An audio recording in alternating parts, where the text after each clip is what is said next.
Olá, senhoras e senhores, sejam muito bem-vindas e muito bem-vindos à minha aula de características gerais da redação do Enem. O que eu poderia fazer nessa aula e que eu não vou fazer? Eu poderia pegar os critérios do Enem, olhar, né, competência por competência e dizer para você, olha, é isso que tem que ter, né? Mas eu acho isso pouco prático, eu acho isso pouco didático. E o que eu resolvi fazer e o que vamos fazer aqui?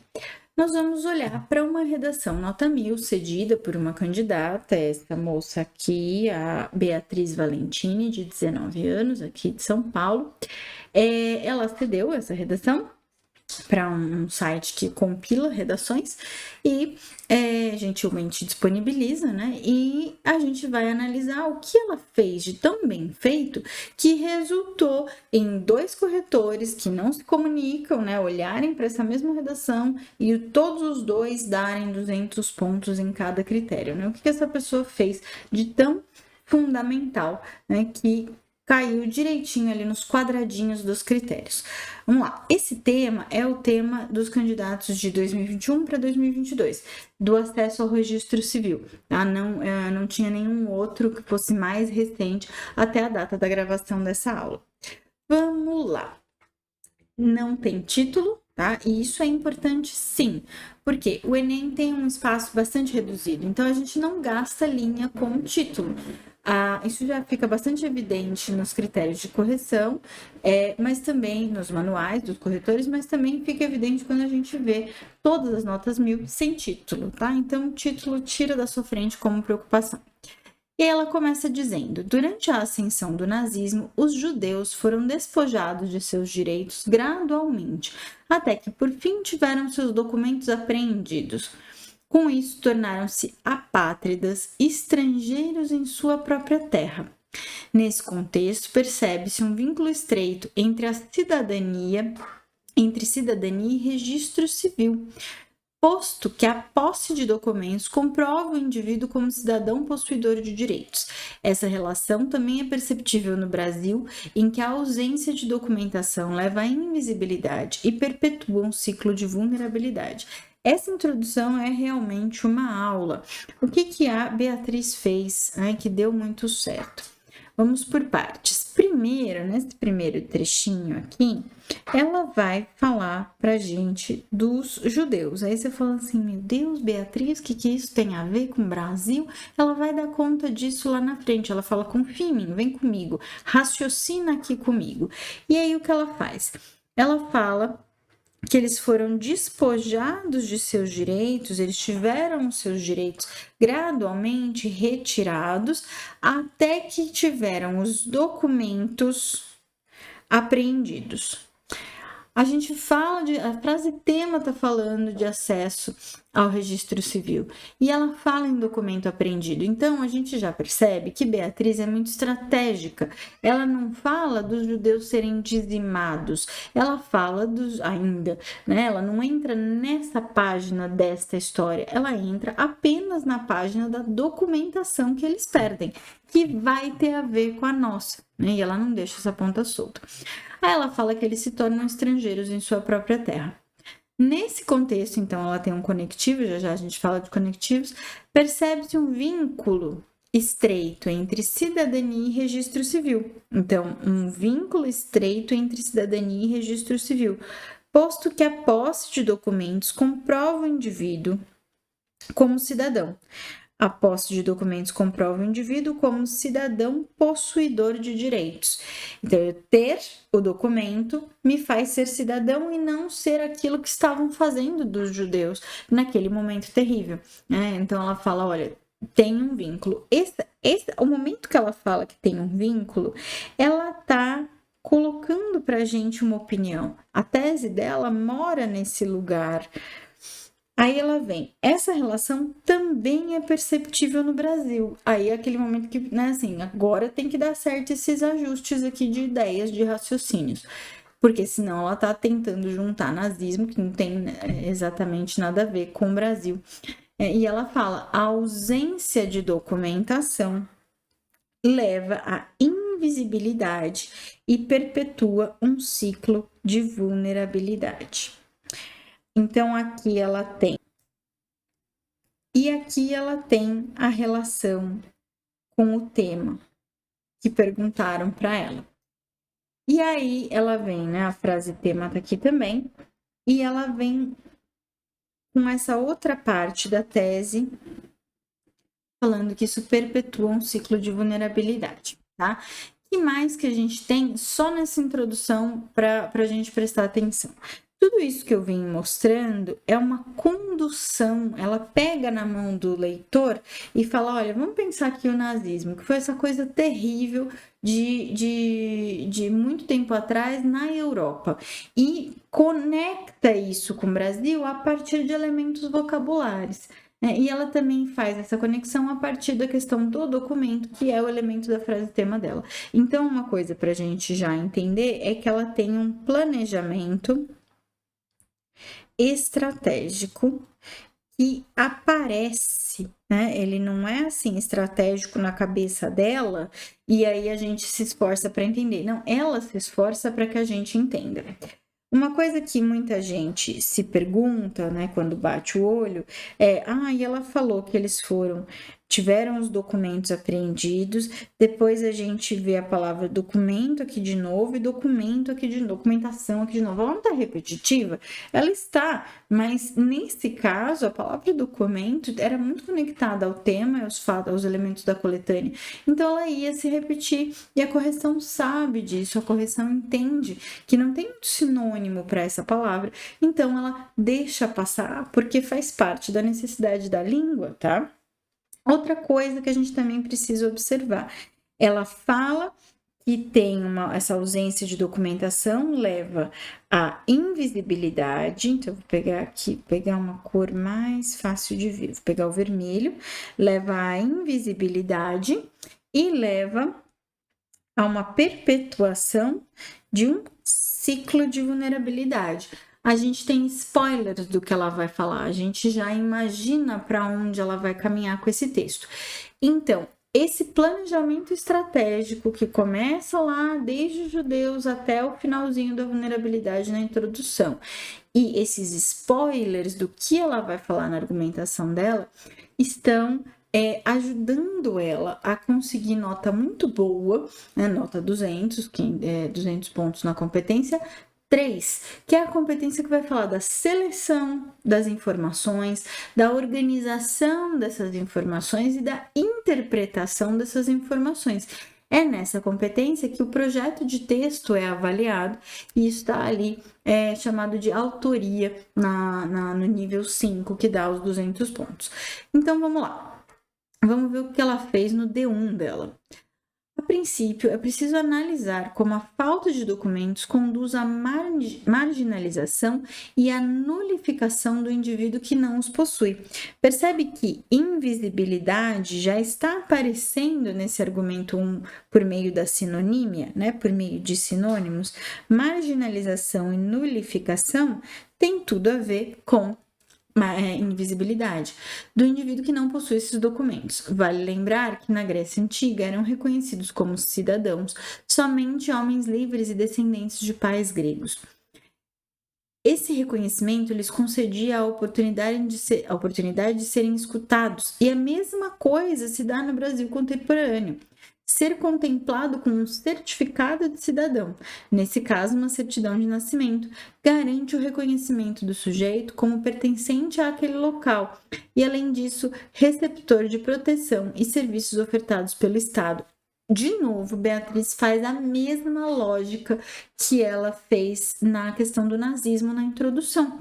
Ela vai para o passado, ela olha para como a sociedade funcionou e faz uma relação com o presente, e não é uma relação forçada, porque aqui ela está falando que na Grécia Antiga eram reconhecidos como cidadãos homens livres e descendentes de pais gregos. Então, essa era a condição para ser cidadão.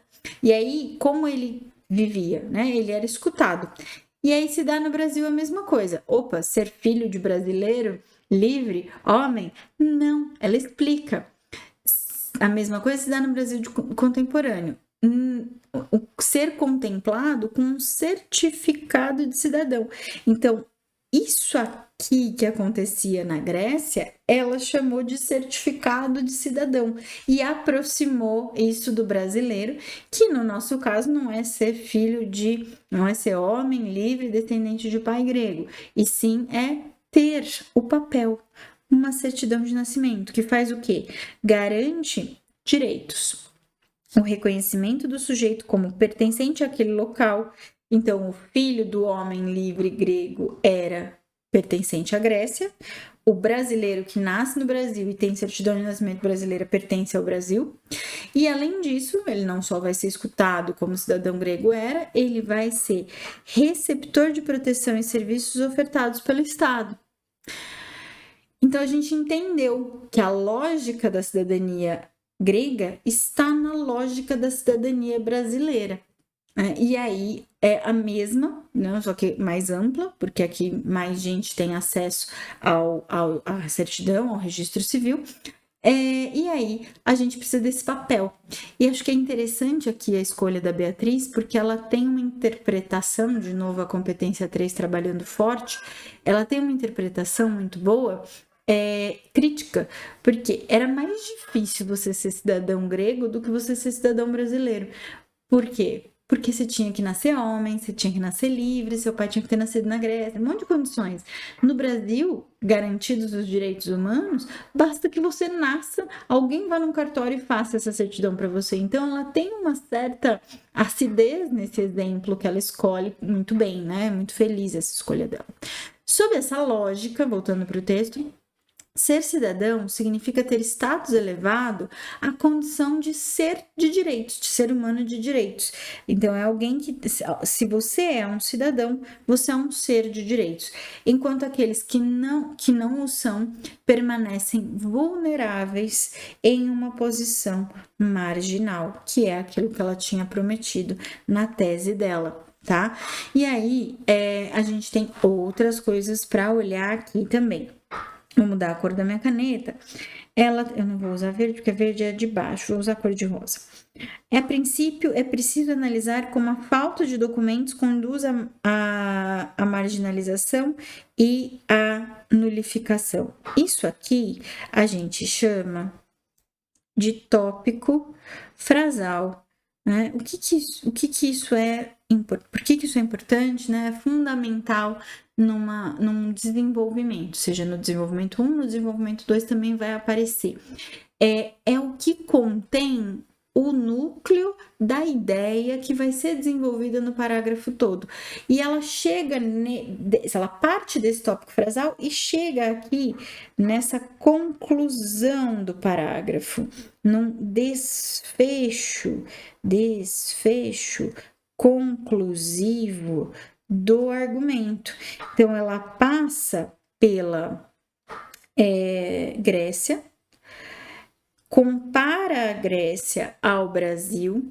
Como eu falei, ela foi muito feliz na escolha de palavras, ela fez ótimas escolhas de palavras para conduzir esse raciocínio, e aí ela consegue fazer esse desfecho conclusivo falando, olha, aquilo que eu propus como discussão ali em rosa se faz verdade. Um ser cidadão na Grécia é um ser que tinha determinadas características e era... fruía, aproveitava do que o Estado podia oferecer para ele. No Brasil, a característica que a gente precisa para ser cidadão é ter um papel, ter um documento, um registro civil, e se eu não tiver, eu vou ser nulificado, eu vou ser marginalizado, eu vou ficar vulnerável. É simples, né?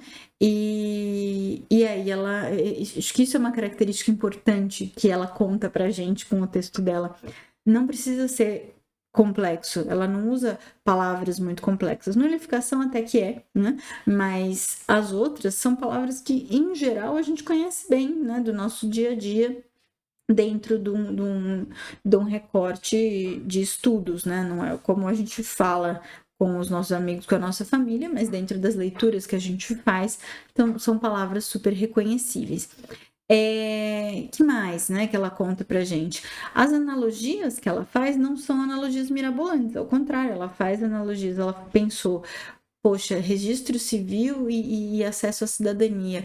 Qual é o maior exemplo de cidadania que a gente tem? Talvez não o maior exemplo, mas qual é o berço da nossa cidadania ocidental? Putz, é Grécia. Nossa, Grécia, como é que era o cidadão grego? E ela faz esse raciocínio pra gente. A gente vê o raciocínio dela, né, se destacando no argumento. Depois, a gente vê aqui, ademais, convém compreender como o fato de não ser contemplado com o registro civil e seus benefícios corrobora a existência de um ciclo mantenedor de indivíduos nulificados. Lembra que ela falou para gente que ela ia falar de um ciclo? Aqui está ela repetindo essa palavra ciclo, né? Então, ai, Cora, tá repetindo. Tudo bem, essa repetição é uma repetição estratégica para deixar explícito que aquilo que ela prometeu na introdução está sim sendo retomado no desenvolvimento dela, tá? E aí, vamos lá. Ela tem aqui, de novo, um tópico frasal. Olha lá.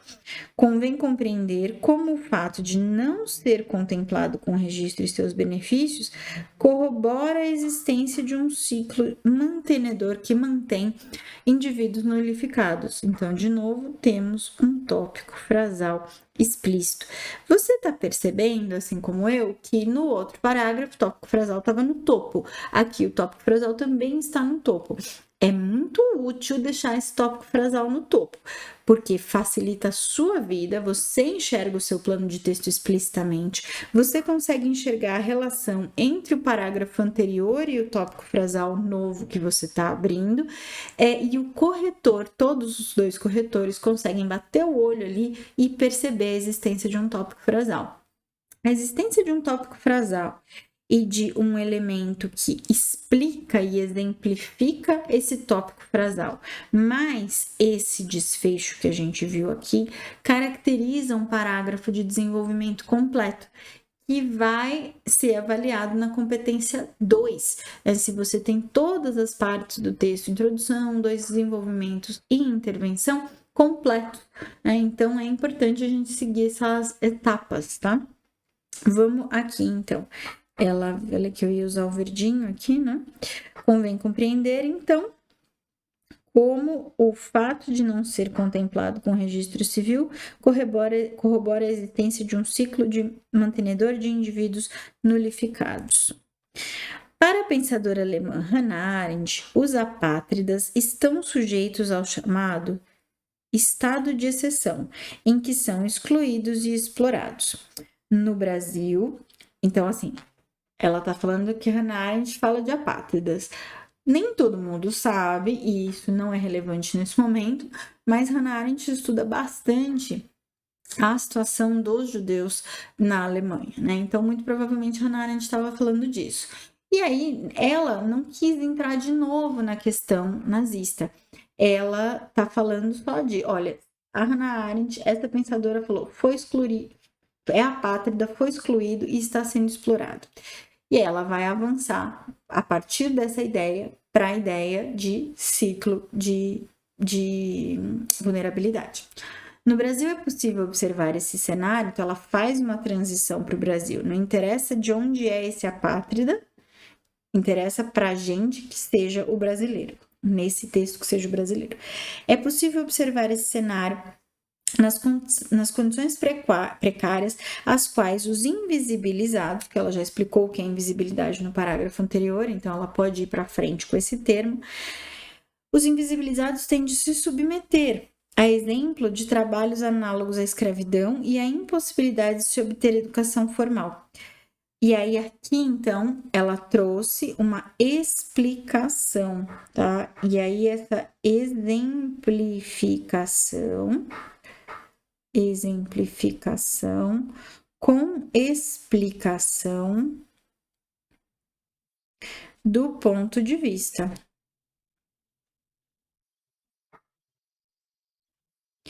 Tudo isso que está aí no meio serve para explicar o ponto de vista dela, que é esse ponto de vista do ciclo, tá? E ela vai fazer outro desfecho conclusivo do argumento aqui, bem em cima da minha cabeça. Toda essa parte do miolo, né, é a exemplificação que sustenta o que ela acha. E aqui também, tá? Isso aqui também é uma exemplificação, que aqui no caso ela usou a Grécia, em comparação ao Brasil. Aqui ela usou o olhar de uma filósofa para o Brasil, a partir do olhar dela, Beatriz, fazendo essa ponte entre a filósofa e o Brasil.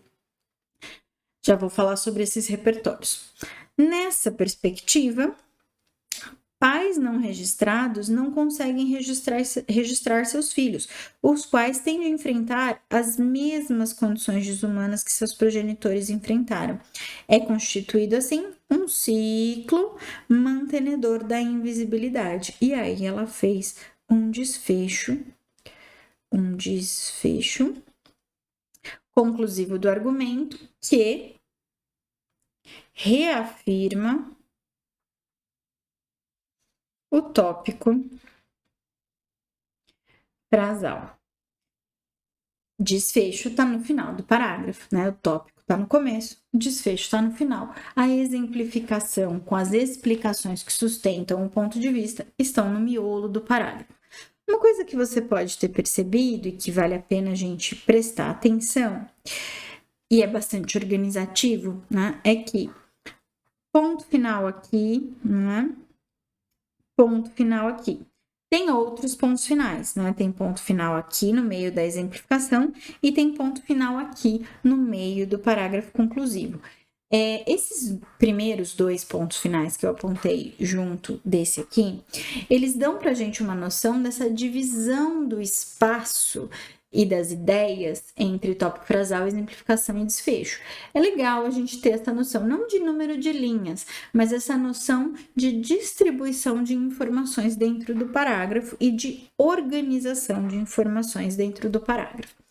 Os outros pontos finais, então, se eu contar, tem 1, 2, 3,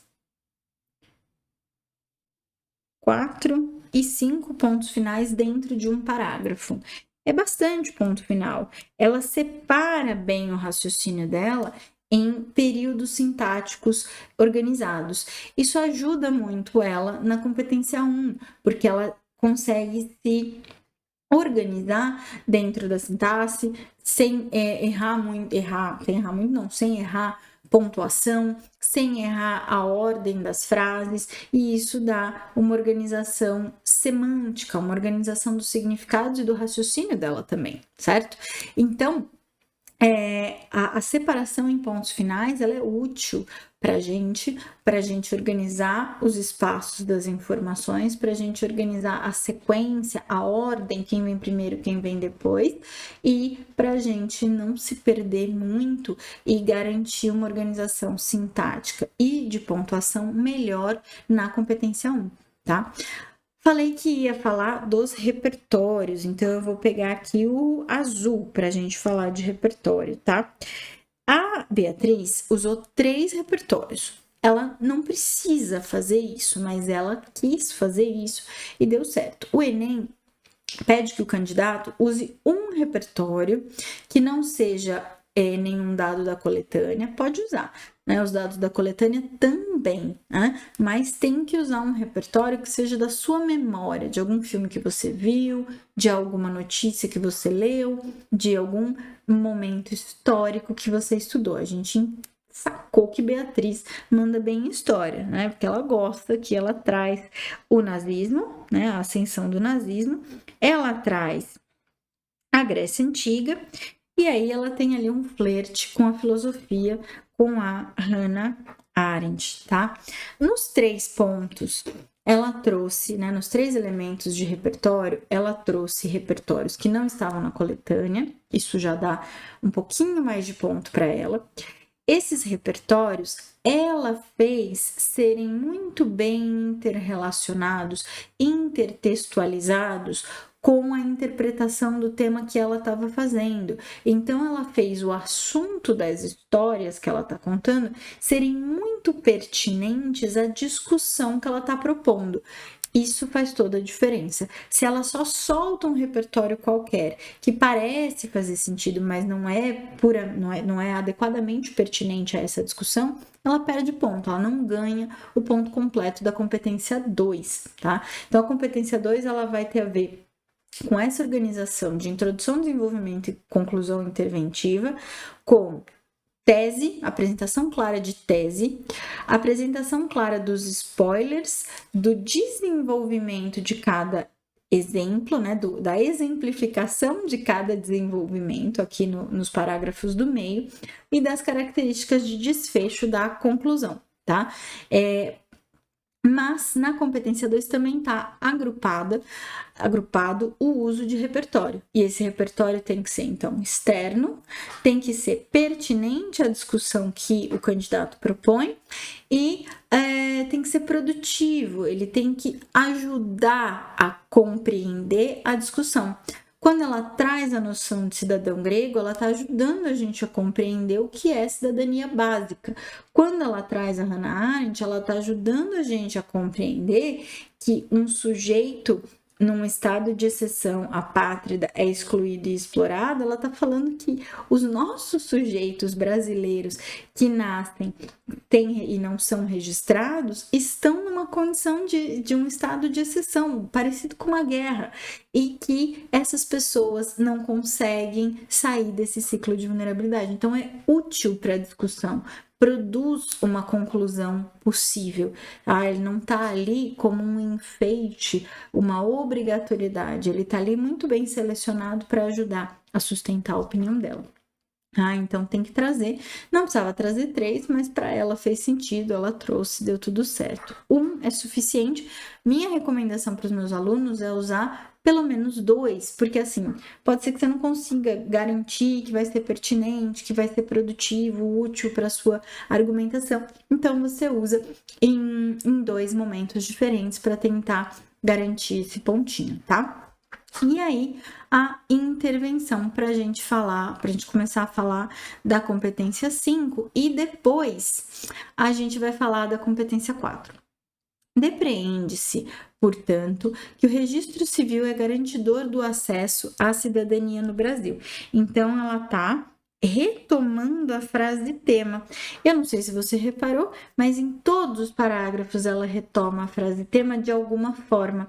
Isso é fundamental também para a competência 2, para mostrar dentro do seu projeto de texto que tudo que você está colocando aqui é sobre a pergunta que te fizeram e não sobre qualquer outra coisa, né? Tudo que você está trazendo aqui é para responder o que te perguntaram. Tem uma estratégia e aí você está dentro do tema abordado. Isso é competência 3 junto da competência 2. Sua ausência leva à vulnerabilidade cíclica que só pode ser transposta pela aquisição de documentação pessoal, que ela explicou nos argumentos dela. A fim de obtê-la, é necessário que as autoridades competentes, quem são as autoridades competentes? Os agentes, né?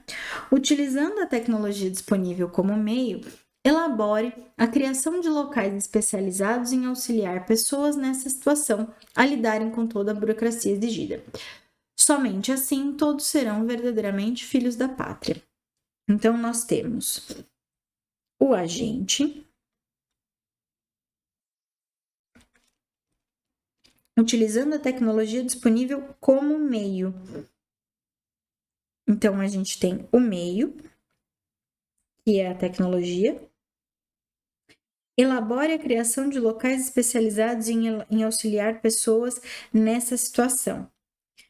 Aqui ela tem a ação. Elabore locais especializados em auxiliar pessoas nessa situação. É a ação da intervenção dela. Depois, a lidarem com toda a burocracia exigida. A gente pode entender que essa ação está bem detalhada, né? Eles não vão só auxiliar as pessoas, eles vão auxiliar a lidar com a burocracia. É um negócio meio tenso, meio chato, principalmente quando você está excluído da sociedade.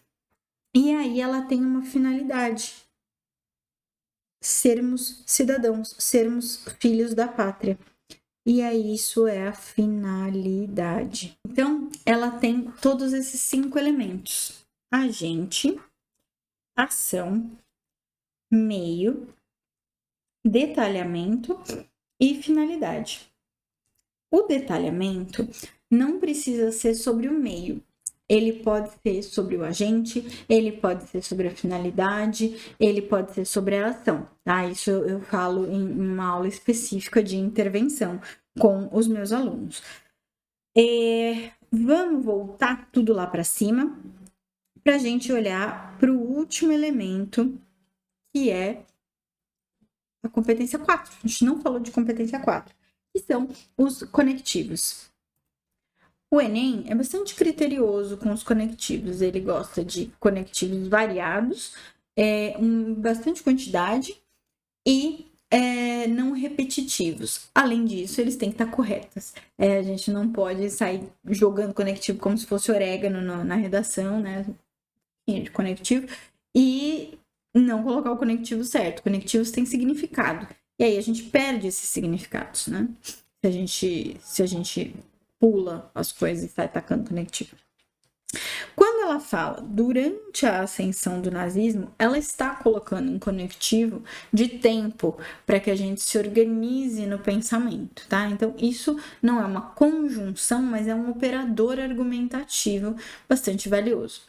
Os judeus foram despojados de seus direitos gradualmente, até que, percebe que esse durante, até que, fazem um parzinho para dar uma continuidade. Por fim, tiveram seus documentos apreendidos. Com isso, tornaram-se apátridas. Ela está contando uma historinha e cada conectivo dela faz a gente avançar um pouquinho nas cenas dessa história. Estrangeiros em sua própria terra. Nesse contexto que eu estava contando de judeus apátridas, né, ela vai contando pra gente, percebe-se um vínculo estreito entre cidadania e registro civil, posto que, e ela vai avançar na explicação dela e o conectivo ajuda, a posse de documentos comprova o indivíduo como cidadão possuidor de direitos. Essa relação de documento e possuir direitos também é perceptível no Brasil. Esse também ajuda a conectar, né? É um operador argumentativo de soma, porque ele está falando, olha, no nazismo era assim, no Brasil também é. De comparação, né? Em que a ausência de documentação leva à invisibilidade e perpetua um ciclo de vulnerabilidade. A princípio, então ela está avisando que está fazendo uma introdução de um primeiro elemento, é preciso analisar como a falta de documentos conduz à marginalização e à nulificação do indivíduo que não os possui. A gente nunca olha para eles, mas os pronomes oblíquos são elementos coesivos, são recursos coesivos, são conectivos, e eles são contabilizados também. Não possui os documentos. Então, ao invés de repetir a palavra documentos, ela usa não os possui para recuperar da frase anterior. Vale lembrar que na Grécia Antiga eram reconhecidos como cidadãos somente homens livres descendentes de pais gregos. Esse reconhecimento, eram reconhecidos, esse reconhecimento, né? Concedia a quem? Aos cidadãos. De novo, no pronome ela faz o conectivo. A oportunidade de serem escutados e a mesma coisa, isso também é um conectivo, aqui bem vocabular, se dá no Brasil contemporâneo. Ser contemplado com um certificado de cidadão, e aí ela faz uma retificação, neste caso, para que o leitor entenda que ela está fazendo um paralelo, então também é um conectivo, uma certidão de nascimento garante o reconhecimento do sujeito como pertencente àquele local. E aí ela faz essa soma. Além disso, receptor da proteção e dos serviços. E ela segue, ó, ponto final, conectivo. Essa é uma dica, tá? Pôs ponto final, põe um conectivo. Por quê? Lembra que a gente estava falando que cada ponto final, mais ou menos ali, dá uma etapa do raciocínio de um parágrafo completo, tópico frasal, exemplificação, explicação e desfecho? Essa conexão desses pontos finais, quando é feita com conectivos, com recursos coesivos, operadores argumentativos, ela facilita muito o entendimento do leitor. Se facilita o entendimento do leitor, a coesão está funcionando, né? Então, você pode se valer desse tipo de recurso, sim, tá? Pois ponto final, põe conectivo. Ser cidadão significa ter status elevado à condição de ser de direitos, elevado à condição de ser de direitos, enquanto, então, ao mesmo tempo, para terminar o paralelo que ela vem fazendo o tempo todo, aqueles que não o são, de novo, ó, o como conectivo, não são o quê? Detentores de direitos, né? Seres de direitos. Não o são, permanecem vulneráveis em uma posição marginal. E ela mostra a lógica da argumentação dela entre os parágrafos com um conectivo de soma. Ademais, convém compreender como o fato de não ser contemplado com registro corrobora a existência de um ciclo mantenedor. Né? Então, ela vai introduzir segundo alguém, para alguém. Aqui, ela faz a transição para o Brasil. Tem que se submeter a exemplo de trabalhos análogos. A exemplo D ajuda bastante também a introduzir justamente a exemplificação, a explicação para você sustentar o ponto de vista. Então, a exemplo D, isso é comprovável por meio de, isso é perceptível em, isso é perceptível, por exemplo, em, tá? Então, esses conectivos que demonstram que agora você vai exemplificar o seu ponto de vista. Nessa perspectiva, lá, ponto final, conectivo. Nessa perspectiva, pais não registrados não conseguem registrar seus filhos, os quais têm de enfrentar as mesmas condições desumanas que seus progenitores. É constituído, assim, um ciclo mantenedor da invisibilidade. Depreende-se, portanto, que o registro civil é garantidor do acesso à cidadania. Outra coisa importante é que ela tem conectivos no começo de todos os parágrafos, né? De todos os parágrafos que não o de introdução. Então, tem aqui e tem aqui. E tem aqui, tá? Isso ajuda ela a garantir 200 pontos na correção da competência 4. Não basta que você tenha vários conectivos, todos corretos, espalhados pela redação, bem colocados e tal, variados, não muito repetitivos. Você também precisa ter em todo começo de parágrafo um conectivo explícito, tá? Não pode ser subentendido, não pode ser só lexical, ele precisa ser um conectivo do tipo operador argumentativo. Fique com conjunção, que vai facilitar a sua vida. Sua ausência leva à vulnerabilidade cíclica que só pode ser transposta pela aquisição de documentação pessoal. A fim de obtê-la, é necessário que as autoridades competentes, utilizando a tecnologia como meio, elaborem a criação de locais especializados. A fim de obter, avisa o leitor que a gente vai entrar naquilo que ele quer intervir, né? Que vai chegar nessa finalidade. O verdadeiramente é também um tipo de conectivo que vai ajudar a construir a conexão entre a frase anterior e a próxima, mas também fundamentar e fechar a opinião dela, tá? Então, mesmo na coesão, a opinião se mostra num texto dissertativo argumentativo, tá? Eu vou deixar com o professor Reco esse PDF assim anotadinho para você ter acesso, tá bom? E fica à vontade para fazer perguntas. Essas são as características básicas e essa é a redação da Beatriz, né? Como ela resolveu elaborar tudo isso. A gente pode e deve seguir os acertos dela, os bons padrões que ela estabeleceu aqui, boas práticas para que a gente acompanhe, mas também é importante que você descubra qual é o melhor repertório para você acessar. Se você não gosta tanto de história, será que usar filme, série vai te ajudar? Será que usar a literatura obrigatória dos outros vestibulares pode te ajudar? Qual é o melhor caminho para você? Aí vai depender do seu estudo de redação, do seu treino, de como a sua redação é corrigida, de como você analisa outros textos e os seus próprios textos também, para entender outros estilos que encaixam melhor com o seu tipo de raciocínio. Porque, afinal de contas, as 5 competências do Enem, além de avaliarem essa questão da intervenção, que tem a ver com cidadania, com direitos, as outras 4 competências estão avaliando como a gente é capaz de raciocinar e mostrar por escrito esse nosso pensamento raciocinado, né? As nossas lógicas internas dentro daquilo que é perguntado, né? Então é isso. Espero que essas coisas todas tenham feito sentido para você e que você possa fazer boas redações para o Enem.